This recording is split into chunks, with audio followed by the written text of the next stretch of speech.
Hello, this is your Ate Flora once again, and this is my second video.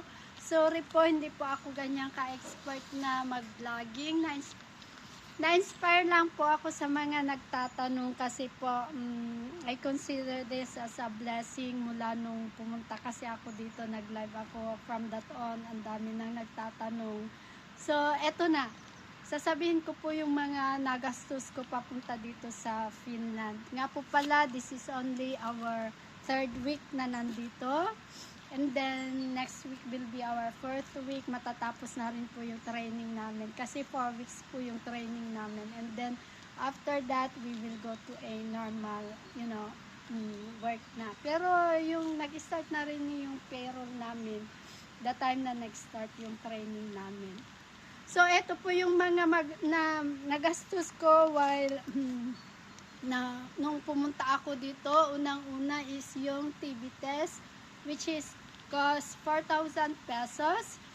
TB test po is yung tuberculosis test. Napaka-importante po dito sa Finland yung TB test kasi po zero case po sila dito ng TB, tuberculosis cases. Wala po talaga. Kaya yun po yung unang-unang ipapa-test sa inyo para makapunta dito sa Finland. And then our medical is 9,000 pesos. Nandun na yung x-ray and something like laboratories, blood testing. And then yung ticket namin, bali 3 lang po yung nagastos namin na 4,000 is the TB test, 9,000 is the medical, and then the ticket is yun po yung mahal. Kami po kasi yung pinakamahal ng ticket kasi kami yung pumunta ng peak season eh. Ang ganda ng pagpunta kasi namin dito, summer, and then patapos ng pa-start ng ng autumn. Ayan po yung mga dahon-dahon. Nagpo-falls yung mga dahon-dahon.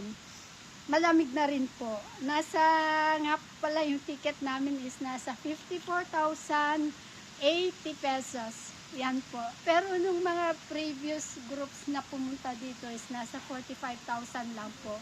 Yung mga pupunta daw dito ng October, kasi may friend ako na pupunta dito ng October, yung ticket daw nila is 45,000 pesos. Kami lang talaga yung pinakamahal ng ticket. Pero sabi namin makikita din naman namin dito eh.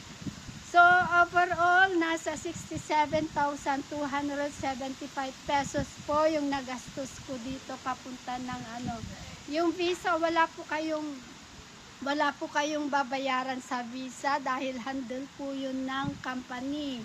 Sila po yung nagbayad doon sa Finnish embassy namin doon sa Finland, Hong Kong noon. Kasi galing po ako ng Hong Kong.